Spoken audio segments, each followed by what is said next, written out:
Shalom, shalom, mis queridos hermanos, que la paz del Eterno sea con todos ustedes. Bueno, hemos estado y estamos compartiendo precisamente en Primera de Corintios, capítulo 9, y hemos estado hablando acerca de las situaciones que está pasando o pasó Rab Shaul en la circunstancia donde había cierta problemática muy importante ahí en la comunidad de Corinto, y que estas situaciones estaban de alguna manera se estaban dejando mirar y ver a través de las palabras que estaba manifestando a través de esta carta a esta comunidad. Y dice: por lo cual, sin deberle favores a nadie, me he hecho siervo de todos para ganar al mayor número. ¿Cuál era la mentalidad de Rab Shaul al respecto de? Es decir, ¿qué es lo que realmente le importaba a Rab Shaul al hablar, al estar? Incluso había comentado que una de las comunidades donde pasó mayor tiempo, una de las comunidades que no suplió sus necesidades, incluso una de las comunidades que tuvo al maestro Rab Shaul sirviendo ahí por 3 años seguidos. Se dice fácil, pero para Rab Shaul esto fue algo muy extraordinario. ¿Por qué? Yo me pregunto por qué es que permaneció tanto tiempo. En muchos lugares solamente permaneció unos meses, y en algunas otras hasta 1 año. Pero ¿por qué tanto tiempo en Corinto? Pues la razón y la respuesta es de que había mucha necesidad ahí. Veía a los hermanos con tanta problemática, como ya hemos estado viendo, problemáticas de todo tipo, y luego entonces lo que quería era que la situación en la comunidad se pudiera corregir, y por eso pasó 3 años allí. Sin embargo, a través de todo esto, él tenía que seguir adelante y continuó en el servicio al Eterno. Y en esta carta, al enterarse de tantas situaciones y cosas que están pasando, era una comunidad que tenía muchas cosas muy buenas, pero también tenía muchas cosas que tenían que corregirse. Y en este caso había mucha crítica a él, que sí porque él tenía que servir, y que sí porque no tenía que pedir, que sí porque no tenía que tener esposa. Una situación de cúmulo de críticas, de palabras, de la shonjara básicamente que se daban, y Rab Shaul se dedica a contestar muchas de las cosas que estaban pasando allí, y precisamente por eso dice que el único propósito de estar allí, el único propósito de hacerse siervo de todos era ganar al mayor número de gente que se pudiera. Y eso es importante. Algunas veces nosotros decimos que no nos importan los números, pero la realidad es que nos deben importar. A Rab Shaul le importaban. ¿Por qué? Porque una de las razones por las cuales nosotros somos discípulos de nuestro Ribi, y una de las razones, o más bien uno de los propósitos que el Eterno dio a través del Ribi para nosotros, para todos sus discípulos, es hacer discípulos. Esa es la razón. O sea, todos tenemos que producir fruto. En otras palabras, todos tenemos que tener o dar resultados. Todos en nuestra manera de vivir, en nuestra manera de andar, debemos producir que otros conozcan, sepan, se enteren y hagan su pacto con el Dios eterno, el Dios de Abraham, de Isaac y Jacob, hablando de los gentiles, porque los judíos, pues desde luego que ellos son hombres y mujeres que son parte del pacto.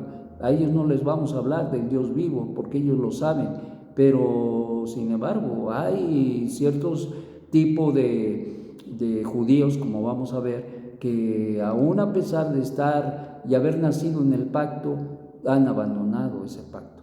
Bueno, pues entonces dice Rab Shaul que lo que le importaba sobre todas las cosas es que el haberse hecho siervo de todos era para ganar al mayor número que se pudiera de gente, ganar gentiles, ganar judíos para que reconocieran que Yeshua era el Mesías, no para que se volvieran al Dios de Abraham, de Isaac y Jacob, pues ellos sabían que había un solo Dios, pero tenían que reconocer al Mesías. Al final del día, los gentiles vinieron a reconocer al Dios uno y único y también al Mesías de Israel. Y estaba en ese propósito, en esa meta, Rab Shaul, pero como decíamos, a él le importaban los números. Y esto quiere decir que nos debe importar que en este año podamos producir nuevos discípulos. Nos debe importar que debemos llevar fruto en nuestras vidas. No podemos ser árboles sin fruto, debemos de ser árboles con fruto. Y dice, a los judíos seculares, hablando de ellos, a los judíos que no son practicantes, que no quieren caminar, que saben de las promesas, que saben de los mandamientos, pero que no les importa más que la vida material del mundo, dice, me he puesto en su lugar como judío secular, como si fuera yo también así, para traerlos de vuelta. Es decir, la metodología que ocupaba Rab Shaul para ganar al mayor número era hacerse como ellos, es decir, acercarse a ellos y tratar de ganarlos, tratar de entenderlos. Y eso es muy importante porque muchas veces nosotros vemos a la gente y nomás la miramos y no le hablamos. Hay gente, por ejemplo, que es comerciante. ¿De qué habla? Pues de negocios. Y entonces, ¿cómo la podemos ganar? Pues hablando de negocios. No es nuestra meta el negocio, pero es nuestra meta hablarle de Hashem. A un estudiante de arquitectura, de lo que sea, podemos nosotros hablar de esos temas o preguntar de esos temas y en el fondo lo que podamos buscar y lo que debemos buscar es hablarles de Hashem y del Mesías de Israel. En otras palabras, eso es lo que está diciendo Rab Shaul. Rab Shaul está diciendo cuando dice me hago está diciendo que se acercaba, se interesaba o trataba de interesarse por las cosas de la gente a fin de que eso mediara y trajera la oportunidad para hablar del Eterno, porque el Eterno es bueno y su misericordia es para siempre. Entonces, ¿qué tenemos que hacer? ¿Qué pasa cuando vamos a la tienda? Bueno, pues hablamos con el de la tienda, el tendero o la tendera, y le hablamos de los negocios, de que los costos, que esto, que aquello, y tenemos la oportunidad de hablarle de Hashem, de hablarle de Mashiach. Entonces, son esas situaciones que decía Rab Shaul, porque a él le interesaban los números. ¿Qué le interesaban? Los números. Y dice, me he puesto en su lugar como si fuera yo también así, para traerlos de vuelta a los que están viviendo legalistamente, como si yo también fuera legalista, aunque no es mi caso, para ganar a los que viven legalísticamente. Es decir, solamente cumplían con la letra, no les importaba el fondo. Y lo más importante de todo, como nos enseñó el maestro, no es la letra, sino el espíritu de la letra. En este caso, la esencialidad, la razón, el propósito por el cual se cumple el mandamiento, no es cumplir el mandamiento por cumplir el mandamiento, eso no tiene ninguna razón o caso, sino el propósito por el cual se cumple el mandamiento, que es lo que transforma nuestra vida. A los que están sin ley, como sin ley, no estando yo sin ley, no, estando yo sin ley de Dios, sino en la ley como explicada por Mashiach, para ganar a los que están sin ley. Es decir, pareciera como si se hiciera como sin ley, pero la realidad, pues nosotros sabemos que él estaba bajo la bondad del Eterno y bajo la ley. Es decir, ninguna persona puede vivir sin la ley de Dios, porque el vivir sin la ley de Dios es caos. es caos. Me hice débil a los débiles para ganar a los débiles.